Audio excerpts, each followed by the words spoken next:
Hello guys, स्वागत है आप सभी का बायोमोलिक्यूल्स के पार्ट नंबर 14 के अंदर। तो गाइस देखो, आज पार्ट नंबर 14 के अंदर अपन डील करने जा रहे हैं प्रोटीन डीनेचुरेशन, यानी कि जिसे क्या बोलते हैं अपन, प्रोटीन का विकृतीकरण।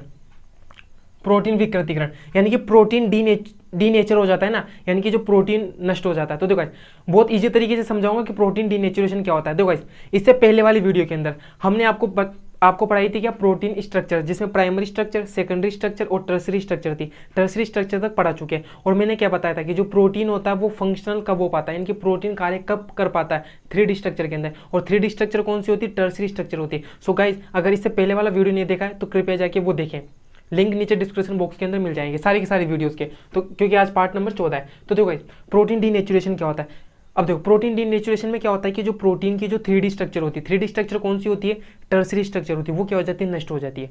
अब वो नष्ट हो गई तो प्रोटीन कार्य नहीं कर पाता, तो यानी कि प्रोटीन के कार्य का नष्ट हो जाना, यानी कि प्रोटीन कैसा हो जाता है, निष्क्रिय हो जाता है, डीएक्टिवेट हो जाता है। तो प्रोटीन कैसा हो जाता है, डीएक्टिवेट हो जाता है। तो देखो गाइस, क्या होता है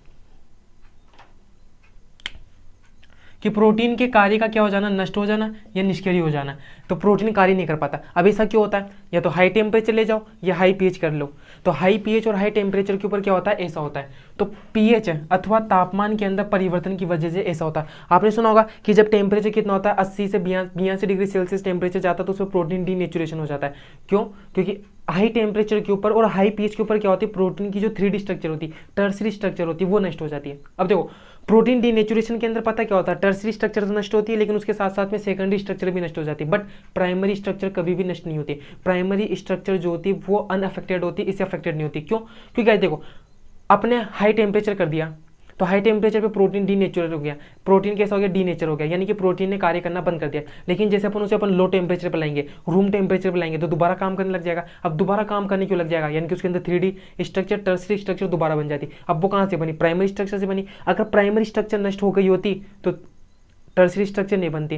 तो प्रोटीन डीनेचुरेशन के अंदर एक बात याद रखना कि सेकेंडरी स्ट्रक्चर और टर्सरी स्ट्रक्चर नष्ट हो जाती है, बट प्राइमरी स्ट्रक्चर नष्ट नहीं होती, क्योंकि दोबारा नॉर्मल टेम्परेचर, नॉर्मल पीएच के ऊपर लाओगे तो प्राइमरी स्ट्रक्चर सेकेंडरी स्ट्रक्चर बनाएगी, सेकेंडरी स्ट्रक्चर टर्सरी स्ट्रक्चर बनाएगी, और टर्सरी स्ट्रक्चर बनते ही प्रोटीन क्या करने लग जाएगा, कार्य करने लग जाएगा, यानी कि फंक्शन करने लग जाएगा। तो प्रोटीन डीनेचुरेशन क्या होता है, प्रोटीन के कार्य का नष्ट हो जाना, निष्क्रिय हो जाना। ऐसा क्यों होता है, या तो पीएच की वजह से या तापमान के अंदर परिवर्तन की वजह से। तो देखो, डीनेचुरेशन के अंदर क्या होता है बेसिकली, तो डीनेचुरेशन के अंदर क्या होता है कि टर्सरी और सेकेंडरी स्ट्रक्चर्स क्या हो जाती है, नष्ट हो जाती है। सेकेंडरी और टर्सरी स्ट्रक्चर्स नष्ट हो जाती है, बट जो प्राइमरी स्ट्रक्चर होती है वो क्या रहती है, सामान्यतः अप्रभावित रहती है, यानी कि प्राइमरी स्ट्रक्चर नष्ट नहीं होती है। और देखो, जो प्रोटीन का कार्य होता है ना, वो भी किसके पर निर्भर करता है, तृतीय संरचना पर ही निर्भर करता है। क्योंकि आप जानते हो टर्सरी स्ट्रक्चर बनने के ऊपर, क्योंकि टर्सरी स्ट्रक्चर पूरी 3D स्ट्रक्चर होती है, तभी क्या करता है, प्रोटीन कार्य कर पाता है।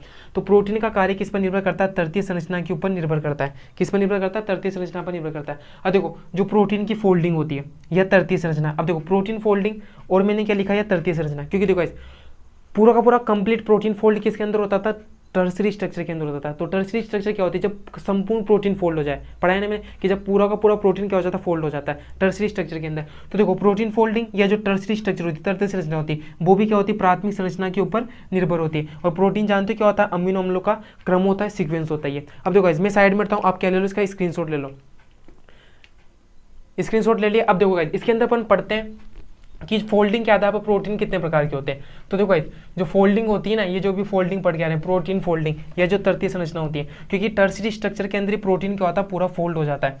तो अब बात करते हैं अपन फोल्डिंग के आधार पर प्रोटीन्स हैं। तो फोल्डिंग के आधार पर प्रोटीन्स भी कितने प्रकार के आ जाते हैं गाइस, 2 प्रकार के आ जाते हैं।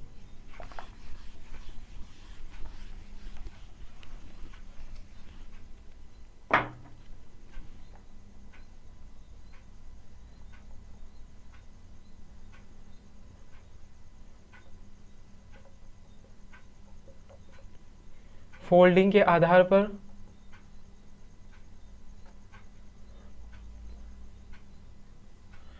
प्रोटीन्स को 2 भागों में बांट दिया। तो फोल्डिंग के आधार पर प्रोटीन 2 प्रकार के कौन कौन से आ जाते हैं, एक तो ग्लोबुलर प्रोटीन, एक तो कौन से आ जाते हैं, ग्लोबुलर प्रोटीन।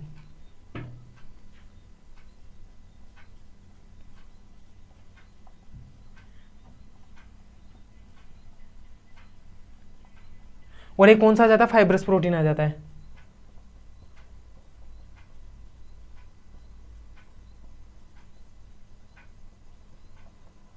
फाइब्रस प्रोटीन आ जाता है। अब देखो गाइस, जो ग्लोबुलर प्रोटीन्स होते हैं, क्या होते हैं, ग्लोबुलर प्रोटीन्स होते हैं। तो ये कैसे होते हैं, स्फेरिकल आकार के होते हैं। तो इनके अंदर पहली बात क्या है, स्फेरिकल।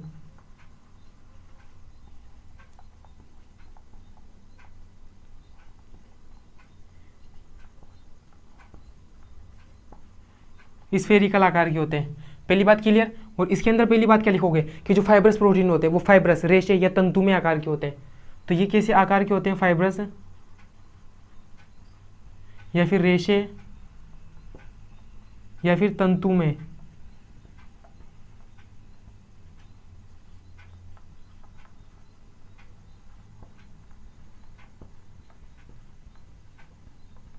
में आकार के होते हैं। दूसरी बात क्या है कि जो ग्लोबुलर प्रोटीन होते हैं वो क्या होते हैं, जल में घुलनशील होते हैं। इनको जल में घोलोगे तो घुल जाएंगे।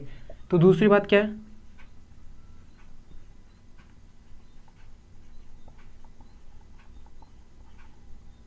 जल के अंदर घुलनशील होते हैं। और इधर क्या होती है, ये जल में अघुलनशील होते हैं। अब इनके एग्जाम्पल से समझ में आएगा गाइस।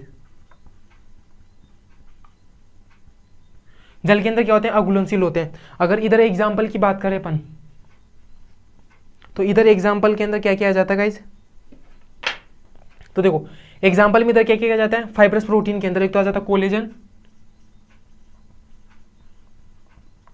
एंड इलास्टिक के।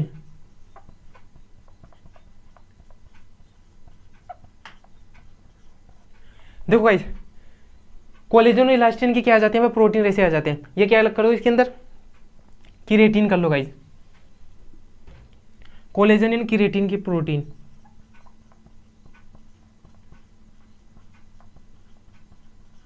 और देखो गाइस, अपने बालों के अंदर और नाखूनों के अंदर क्या पाया जाता है, किरेटिन पाया जाता है। अब बालों के अंदर किरेटिन पाया जाता है गाइस, जब आप बाल वॉश करते हैं तो गाइस बाल सूख जाते हैं। अगर गाइस क्यों, क्योंकि जो किरेटिन होता है जल में घुलनशील होता है। अगर गाइस फाइब्रस प्रोटीन जो होते हैं जल में घुलनशील होते हैं तो गाइस बाल कभी भी नहीं सूखते। तो इस वजह से तो फाइब्रस प्रोटीन जो जल में घुलनशील होते हैं, इसके एग्जाम्पल कौन कौन से आ जाते हैं, तो किरेटिन आ जाता है और कोलेजन आ जाता है। और अगर मैं इधर ग्लोबुलर प्रोटीन की बात करता हूँ इधर, तो इधर एग्जाम्पल तो कौन कौन से आ जाते हैं, एंजाइम्स याद रखना, एंजाइम्स आ जाते हैं। एंजाइम सब जानते हो, पढ़ेंगे भी इस चैप्टर के अंदर। एंटीबॉडीज आ जाती है, तो एंजाइम्स याद रखना, एंटीबॉडीज याद रखना। तो देखो गाइस, ग्लोबुलर प्रोटीन के अंदर स्फेरिकल आकार के होते हैं, स्फेरिकल आकार के, स्फेरिकल आकार जानते हो ना, और जल में घुलनशील होते हैं। Enzymes, antibodies. फाइब्रस प्रोटीन की बात करते हैं तो फाइब्रस या रेशे या तंतुमय आकार के होते हैं, जल में अघुलनशील होते हैं। कोलेजन और इलास्टिन के प्रोटीन रेशे आ जाते हैं इसके अंदर। तो देखो गाइस, मैं साइड में रखता हूँ, आप क्या ले लो एक बार इसका स्क्रीनशॉट मार लो गाइस, स्क्रीनशॉट ले लिया।